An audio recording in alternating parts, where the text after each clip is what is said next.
Alléluia. Vous savez, un jour, Jésus, la Bible nous dit que se tenant debout, une fête, il y avait là de nombreux, beaucoup de personnes, et Jésus va déclarer ces paroles, il va dire, si quelqu'un a soif, qu'il vienne à moi, et qu'il boive. Alléluia. Et puis ce soir, Seigneur, c'est la parole de Dieu, il est question de l'eau, de la parole, alléluia. Et je crois que, Seigneur Jésus-Christ, ce soir, il y a des cœurs qui ont besoin de ce breuvage de la parole de Dieu, qui est l'eau de la parole, qui produit dans le cœur la vie. Alléluia. Et je crois que ce soir, eh bien, la parole de Dieu, eh bien, est celle qui va abreuver les cœurs qui sont assoiffés. Amen. Gloire au Seigneur, l'eau de la parole. Alléluia. Dans Genèse, au chapitre 1, au verset 1 et 2, il nous est dit, au commencement, Dieu créa le ciel et la terre. La terre était informe et vide. Il y avait des ténèbres à la surface de l'abîme, et l'Esprit de Dieu se mouvait au-dessus des eaux. Seigneur Jésus-Christ, au commencement, Seigneur Jésus-Christ, au commencement, avant que Dieu crée la nature, avant que Dieu appelle les choses à exister, ceux qui n'existaient pas, parce que Dieu les a appelés, ces choses ont existé, parce que la parole de Dieu est créatrice. Le Seigneur, dans sa puissance, Seigneur, il n'a qu'appelé les choses et les choses se font, alléluia, parce que tout se soumet à sa parole, parce que sa parole est toute puissante, alléluia. Et puis Seigneur, là nous voyons que avant que Dieu crée encore la nature, les arbres et tout ce qui s'y trouve, il y avait là déjà l'Esprit et la parole. Alléluia. Parce que Dieu, avant qu'il ne crée l'homme, nous savons que au 6e jour, Dieu créa l'homme, et c'était ici le couronnement de sa création. Alléluia. Une œuvre merveilleuse que Dieu a créée avec son amour. Vous savez, lorsque Dieu a créé, il va appeler les choses. Mais lorsqu'il va créer l'homme dans son amour, il va se donner la peine de le former, de le créer. Il le crée avec son amour, alléluia. Mais là, nous voyons qu'avant déjà de le créer, Dieu va pourvoir à l'homme. Oui, avant qu'il le crée, l'esprit et l'eau étaient là, alléluia. Nous allons le voir tout à l'heure, c'est ici la solution pour l'homme.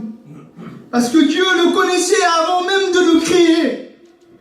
Nous savons, Seigneur Jésus-Christ, Dieu, que lorsque Dieu va créer l'homme, il va le recommander, il va lui donner un ordre dont l'homme va désobéir. Et puis dans cette action où l'homme va désobéir, il va boire un breuvage mortel.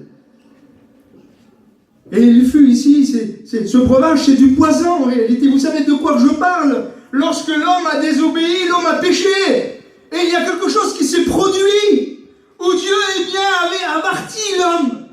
Le jour où tu mangeras de ce fruit, de cet arbre, tu mourras certainement. Et puis Seigneur, l'homme était averti, mais l'homme a désobéi. Et par sa désobéissance, l'homme a péché. Et il y a quelque chose qui s'est produit. Il est question aussi de spiritualité. Nous savons que lorsque Adam a désobéi, il était encore vivant. Mais spirituellement, il était mort. Il a fallu que Dieu, spirituellement, le ressuscite, lui donne une résurrection, comme l'homme a besoin aujourd'hui de résurrection dans sa vie. Et pour ça, il a besoin de prendre un autre breuvage. Que nous allons voir dans la parole de Dieu. Dieu est celui qui est merveilleux. Et Dieu est un Dieu d'abondance. Il donne en abondance. Alléluia. Et puis vous savez, Seigneur Jésus-Christ, qu'en faisant cette action, l'homme, a produit la mort. Oui, le péché produit la mort. Romains 6, verset 23, le salaire du péché, c'est la mort. Donc j'ai marqué ici, il a besoin d'un breuvage qui donne la vie. Alléluia. Parce qu'à partir de là, à partir que l'homme a désobéi, Seigneur, la parole de Dieu nous en fait allusion, et c'est l'apôtre Saint Paul qui nous le déclare. Il dit dans Romains 3, 23, car tous, aujourd'hui, Seigneur, il parle, il s'adresse à tous les hommes quand il dit ces paroles. Il dit car tous sans exception, car tous sont péchés. tous sont pécheurs et privés de la gloire de Dieu.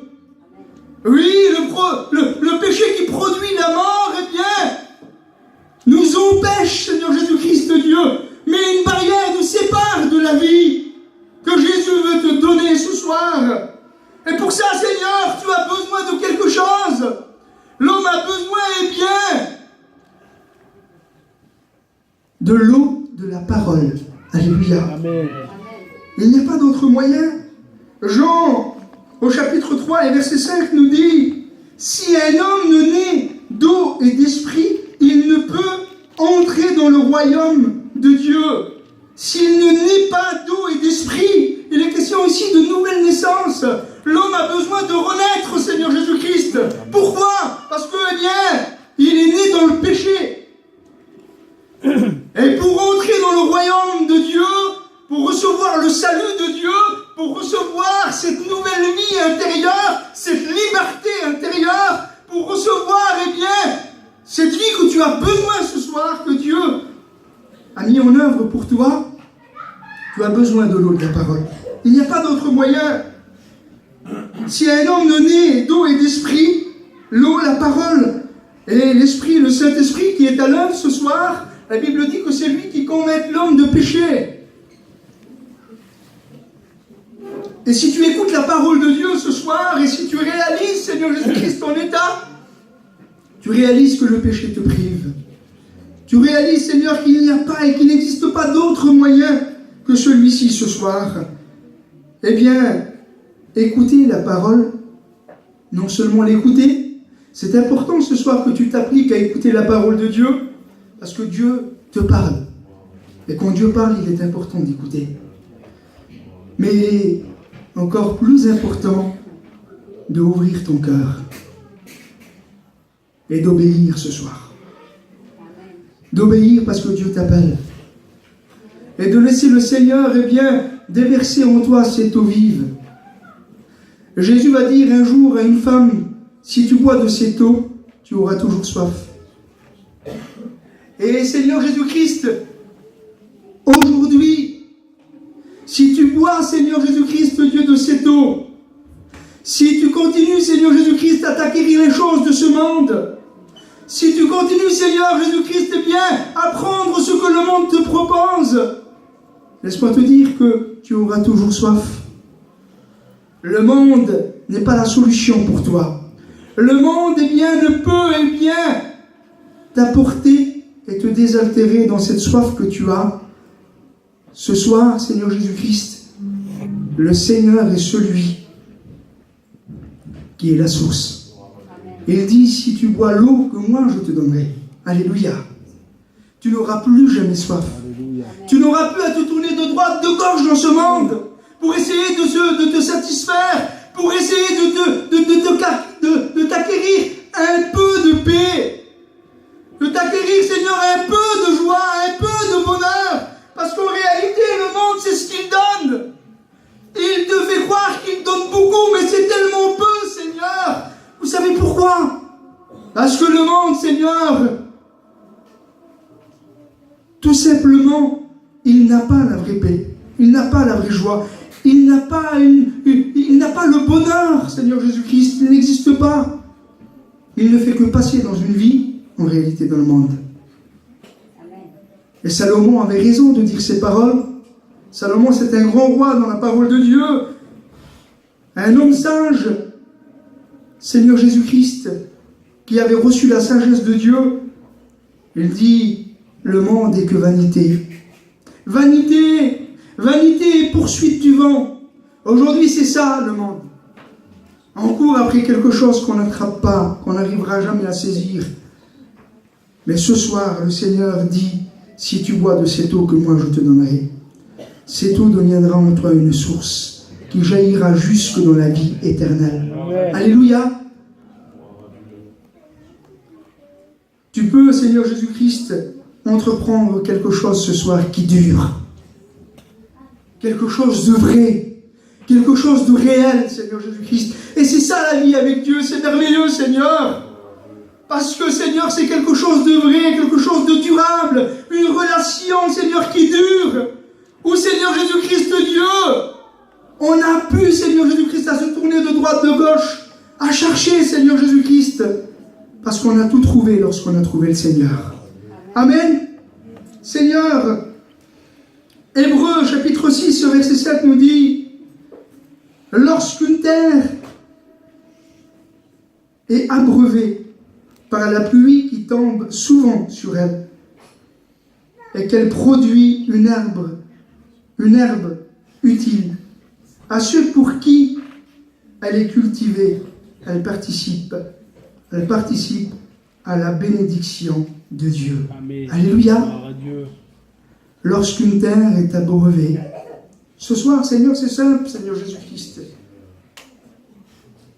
Si ton cœur est abreuvé par cette pluie qui est la parole de Dieu, mais laisse-moi te dire, Seigneur, que si tu laisses cette eau entrer dans ta vie, dans ton cœur, il va se produire quelque chose.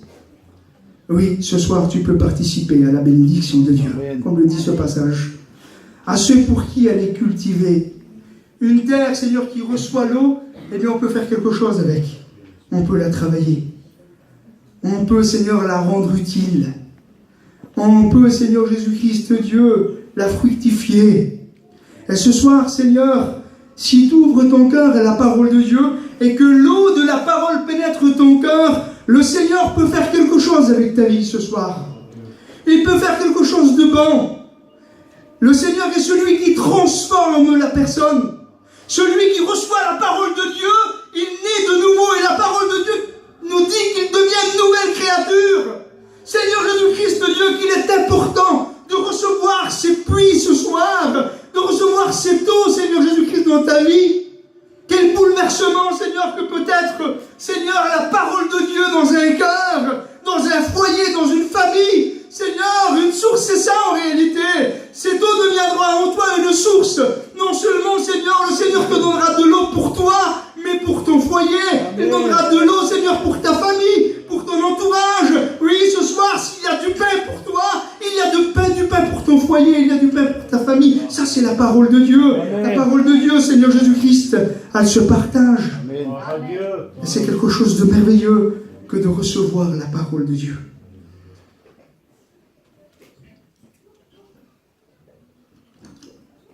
On va aller un peu plus loin, alléluia. J'ai marqué ici, l'obéissance nous conduira toujours à la source de Dieu. Amen. L'obéissance vaut mieux que tous les sacrifices. C'est pas la peine, Seigneur, excusez-moi l'expression ce soir. Hein? Je vous dis pas de ne pas venir aux réunions, au contraire, il faut venir. Mais c'est pas le nombre de fois que l'on vient à la réunion, Seigneur, qui fera le résultat d'une vie spirituelle. Et venir aux réunions, Seigneur Jésus-Christ, Dieu, eh bien, ne nous sauvera pas pour autant. Mais il faut venir, et lorsqu'on écoute la parole de Dieu, il faut obéir. Alléluia. C'est l'obéissance qui fera de nous des sauvés. Alléluia. Alors je ne sais pas combien de fois tu es venu aux réunions, depuis combien de temps tu assistes aux réunions, pour certains peut-être, Seigneur, c'est le cas. Mais est-ce que jusqu'à maintenant tu as passé à l'acte de l'obéissance ? Le Seigneur t'appelle parce qu'il veut te sauver. Alléluia. Alors, j'ai marqué que l'obéissance te conduira toujours à la source de Dieu. 1 Roi, chapitre 17 et verset 2. On lit ensemble pour ceux qui ont la parole de Dieu. Et la parole de l'Éternel fut adressée à Élie en ces mots. Pars d'ici, dirige-toi vers l'Orient et cache-toi près du torrent de Guérit, qui est en face du Jourdain. Gloire au Seigneur, tu boiras de l'eau du torrent. Alléluia. Et j'ai ordonné au corbeau de te nourrir là. Gloire au Seigneur, là au torrent. Gloire au Seigneur. Là nous voyons, Seigneur, que la parole de Dieu fut adressé à l'homme de Dieu.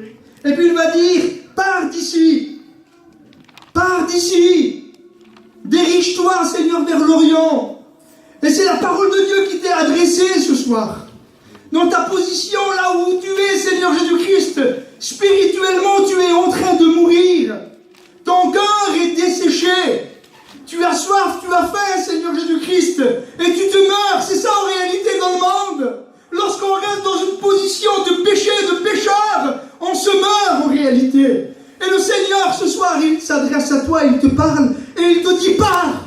pars d'ici, pars de ce monde.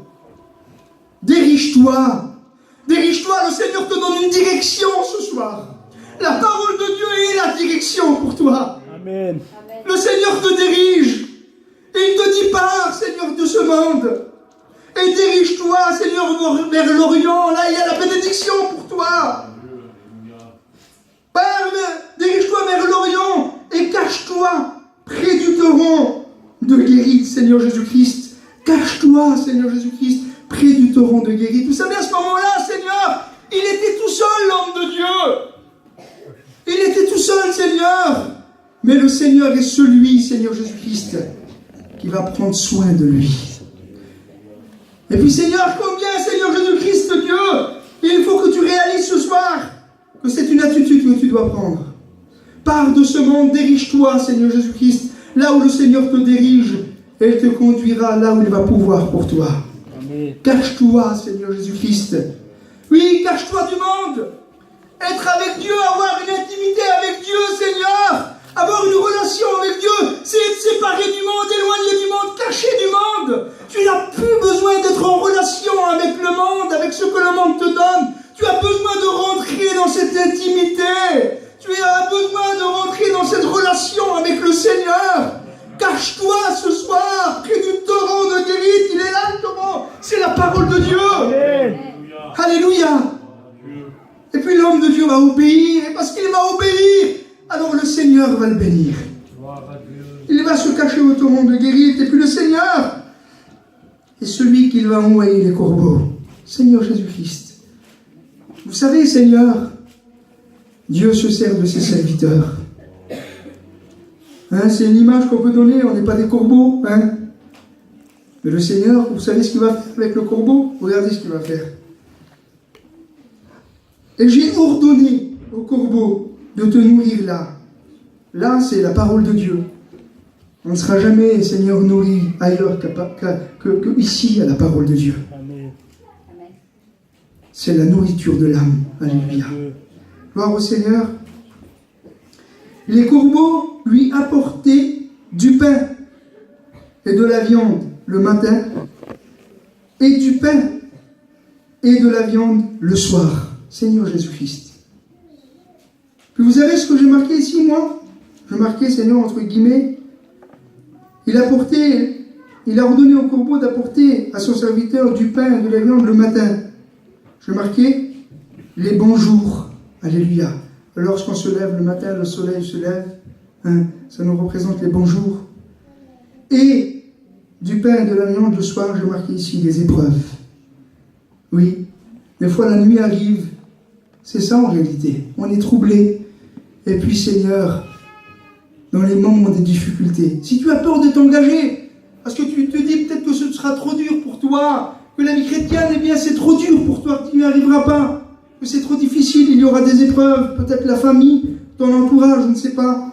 Mais même, Seigneur, dans tes épreuves, le Seigneur est celui qui pourvoira. Comme il a pourvu, Seigneur, à l'homme de Dieu. Le Seigneur a établi des serviteurs de Dieu. Et puis on est là pour servir, nous. Alléluia. On n'est pas des chefs. Hein. Vous m'avez compris ce soir. Le mot veut tout dire. On n'est que des serviteurs. Et si on est là, c'est pour servir Dieu. Et comment on le sert, le Seigneur, nous? Mais servir ses frères, c'est servir Dieu. Servir notre prochain, c'est servir Dieu. Alléluia. Alors si tu as besoin d'une parole, si tu as besoin d'une parole d'encouragement, ou de prier, quel que soit le besoin spirituel, les serviteurs seront là. Et le Seigneur donnera du pain, Seigneur Jésus-Christ, pour distribuer, pour partager. Ça, c'est sa parole. Amen. Gloire au Seigneur.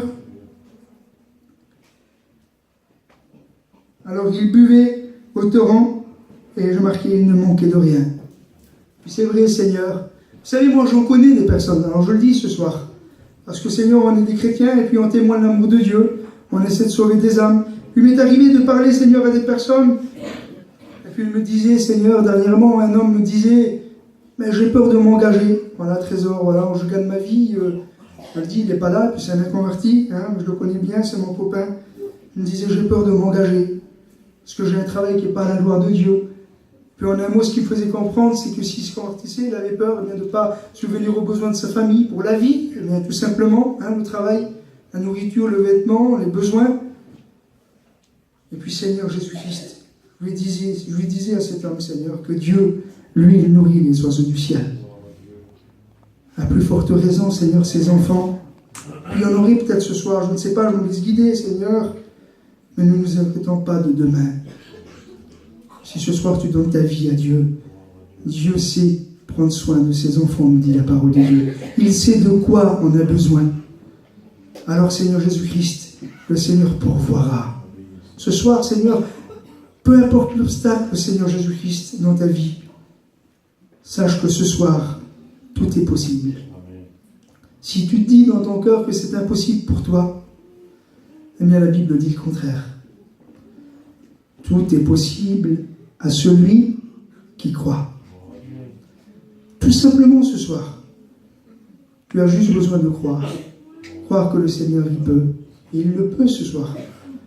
Mais si tu mets ta foi en action, si tu le crois, alors quel que soit le problème dans ta vie, quelle que soit la barrière ou la montagne, pour certains, Seigneur, on a des petits problèmes, il y en a qui ont des problèmes comme des montagnes, c'est vrai, Seigneur. Il y a des problèmes, des gros problèmes, et parfois, Seigneur, on voudrait s'approcher du Seigneur, mais on repousse à cause de ça. Mais Seigneur Jésus-Christ, qu'est-ce qu'un petit problème pour Dieu? Qu'est-ce qu'un grand problème pour Dieu? C'est pareil, il est le Tout-Puissant. Ce soir, mets tes problèmes dans les mains de Dieu et approche-toi tout simplement, fais ton expérience. Viens, Seigneur, boire à la source de la vie. Si quelqu'un a soif, dit Jésus ce soir, il le dit encore dans sa parole. Si quelqu'un a soif, si tu as soif ce soir, viens à lui. Alléluia. Gloire au Seigneur. On va aller un peu plus loin, alléluia. Il reste encore un petit peu de temps. Là, nous voyons dans la parole de Dieu, aux noces de Cana, on va lire le passage. C'est dans Jean, chapitre 2. 3 jours après, il y eut des noces à Cana, en Galilée. La mère de Jésus était là. Et Jésus fut aussi invité aux noces avec ses disciples.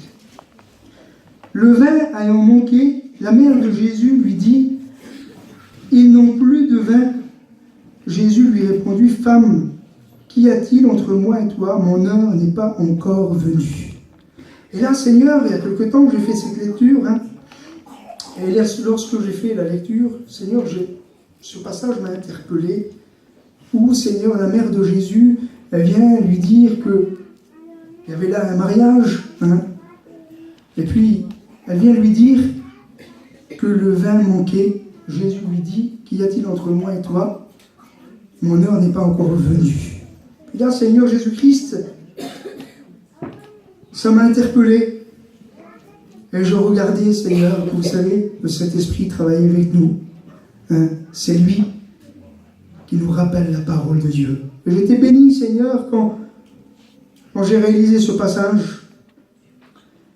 Oui, le vin manquait. Vous savez, Seigneur, un mariage, lorsqu'on prépare un mariage, ça doit être parfait. Surtout le marié et la mariée veulent que ce soit la perfection. Un mariage, c'est important. Et puis, vous savez que dans la parole de Dieu, surtout à l'époque de la parole de Dieu, le vin avait, pour symbole de représenter la joie. Il nous représente surtout le sang de Jésus-Christ. Nous allons le voir à travers la parole de Dieu. Mais aussi, il nous représentait la joie. Et c'est la pensée que j'avais. Si le vin manquait, on va dire qu'il manquait la joie. Il manquait un petit peu de joie dans ce mariage. Et la mère de Jésus vient faire allusion, et puis Jésus lui répondit de cette manière. Qu'y a-t-il entre moi et toi? Mon heure n'est pas encore venue. Jésus fait allusion à quelque chose de merveilleux aussi. Vous savez, lorsque Jésus a manifesté l'œuvre de la croix, lorsque Jésus s'est donné à la croix, le sang, le vin qui nous représente le sang de Jésus-Christ, le sang de Jésus a purifié l'homme de ses péchés. Et puis Jésus, Seigneur, ici il fait allusion à son sacrifice, et puis Seigneur, s'il manque la joie, Seigneur, allusion à la joie qu'il allait apporter, Seigneur, à l'humanité. Combien de tristesse est-ce que le péché apporte, Seigneur, dans un cœur, dans un foyer. Vous savez, Seigneur, que le monde aujourd'hui, Seigneur, dans les foyers, le péché est introduit et puis il détruit les foyers. Et c'est ça le monde en réalité. Mais quelle joie, Seigneur. Quelle joie pour celui qui met sa foi en action et qui croit au sacrifice de Jésus. La Bible dit que le sang de Jésus le purifie de tout péché. Amen. Et Seigneur Jésus-Christ, quelle joie pour celui qui accepte le sacrifice de Jésus. Puis vous savez, Seigneur, Jésus va faire quelque chose. Le vin manquait. Et puis la Bible dit qu'il y avait ici 6 vases. Que Jésus va faire quelque chose. Il va demander qu'on remplisse ces vases d'eau.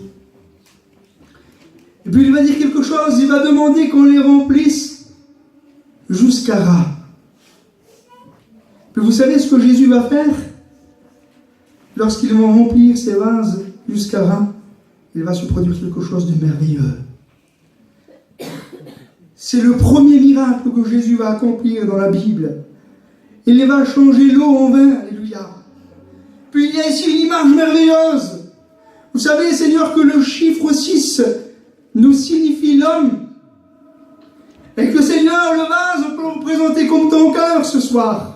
Mais si tu veux que Jésus fasse un miracle dans ta vie, il faut recevoir la parole de Dieu. À petite quantité, non? À moitié? Non, presque à moitié? Non. Si tu veux voir le miracle dans ta vie, si tu veux voir le miracle dans ton foyer, il faut recevoir la parole de Dieu pleinement. La parole de Dieu, on doit la recevoir tout entier, parce que Jésus, on le reçoit tout entier. Alléluia. Alors ce soir, Seigneur, laisse Jésus remplir ton cœur de l'eau de la parole, pour qu'il se produise en toi ce miracle. Alléluia. Alors ce soir, Seigneur Jésus-Christ, ne repousse plus le temps. Le temps est venu ce soir de faire ton expérience. De pouvoir, Seigneur, venir à la source. Vous savez, Seigneur, jusqu'à maintenant, c'est la source d'abondance. Pour celui qui vient, Jésus, il a fait toujours l'appel, se tenant debout. Celui qui a soif, qu'il vienne à moi et qu'il boive. Ce soir encore, il le dit, celui qui a soif, qu'il vienne et qu'il boive. Mais demain, Seigneur, est-ce que tu auras le temps? Seigneur, on a tendance, à cause de nos problèmes, de nos difficultés, à cause de notre position parfois, on a tendance à repousser nos projets. On repousse le temps de Dieu. Mais Seigneur, l'homme ne peut même pas rajouter un coudé à sa vie, la Bible dit. Il n'est pas maître de son souffle pour pouvoir le retenir, nous disent les proverbes. Et ce soir, tu es là et tu as la grâce de pouvoir venir encore à la source, de pouvoir t'abreuver de la parole de Dieu, de pouvoir recevoir la parole de Dieu dans ton cœur, sachant, Seigneur, qu'elle peut produire de grandes choses dans ta vie. La parole de Dieu est créatrice, elle peut créer tellement de choses qui n'existent même pas dans ta vie. Tu ne peux pas savoir ce que Dieu peut faire de toi. Les cadeaux que le Seigneur, la parole de Dieu, elle est remplie de promesses. Elle est pour toi, ces promesses sont pour toi, pour ton foyer, pour ta famille si tu le veux ce soir. Et tu n'as rien à payer, c'est gratuit. Jésus a payé il y a 2000 ans déjà pour toi à la croix. Alléluia. Amen. Et ce soir, Seigneur, ne repousse plus le temps. Accepte-le, Seigneur. Alléluia. On lit encore un passage ou deux. Alléluia. Et on prie le Seigneur dans Jean 19 au verset 33. Lorsque Jésus était crucifié. C'est quelque chose de merveilleux de le réaliser ce soir. Une fois venu à Jésus, quand les soldats virent qu'il était déjà mort, Jésus était mort à la croix, à ce moment-là, ils ne lui briseront pas les jambes, mais l'un des soldats lui perça le côté avec une lance. Il s'est passé ici quelque chose de merveilleux, Seigneur. Et aussitôt, il en sortit du sang et de l'eau. Alléluia. Gloire au Seigneur. Tout à l'heure, Seigneur, nous avons lu au commencement, il y avait l'eau, la parole. Alléluia. Et puis lorsque Dieu a créé l'homme, il a pourvu, il avait l'eau de la parole, ce breuvage, alléluia, qui est la parole de Dieu. Jésus s'est donné à la croix, Seigneur Jésus-Christ. Et ici, Seigneur, il va pouvoir ce jour-là à toute l'humanité. Gloire à Dieu. Dieu va pouvoir encore, à travers l'eau de la parole et le sang, cette fois-ci, qui purifie de tout péché. C'était le seul moyen. De son côté est sorti, ici c'est son côté cœur, l'amour, est sorti l'eau qui nous représente le sang, l'eau qui nous représente la parole de Dieu, et le sang de Jésus-Christ qui purifie de tout péché à travers la foi ce soir. Amen. Il faut le croire. Le sang de Jésus-Christ purifie de tout péché, nous dit la parole de Dieu. Mais il y a quelque chose à faire ici. Il faut croire ce soir. C'est la condition. Le sang de Jésus-Christ a coulé il y a 2000 ans et il n'est pas séché encore pour celui qui croit. Il coule toujours à travers la foi. Amen. Il peut couler sur ta vie ce soir. Gloire à Dieu. Amen. Gloire au Seigneur. Hébreux chapitre 9 verset 22. Et sans effusion de sang, il n'y a pas de pardon. Il fallait que le sang coule. Et Jésus a accompli, Seigneur Jésus, cette œuvre merveilleuse. Et je marquais ce dernier passage, et puis on prie le Seigneur. 1 Jean 5, verset 6. Jésus-Christ qui est venu avec de l'eau et du sang. Non avec l'eau seulement, mais avec l'eau et avec le sang. Non avec l'eau seulement, mais avec l'eau et le sang, Seigneur. Ça, c'est le sacrifice du Seigneur. Vous savez, tout à l'heure, Seigneur, lorsque je parlais des vases, Seigneur Jésus-Christ, aux noces de Cana, eh bien, il y avait l'eau dans les vases qui servait à la purification des Juifs. Mais l'eau seule ne suffisait pas. C'est pour ça que Jésus fait allusion à son sacrifice. Gloire à Dieu. Qu'y a-t-il entre moi et toi? Mon heure n'est pas venue. L'eau ne suffit pas. Le sacrifice de Jésus. Il y a l'eau qui a la parole, mais à travers le sang de Jésus-Christ, tu peux être purifié ce soir. Amen. On prie le Seigneur en cours de l'effrant. J'aimerais chanter un cantique. Et après le cantique, je vous ferai cet appel. Avec la permission.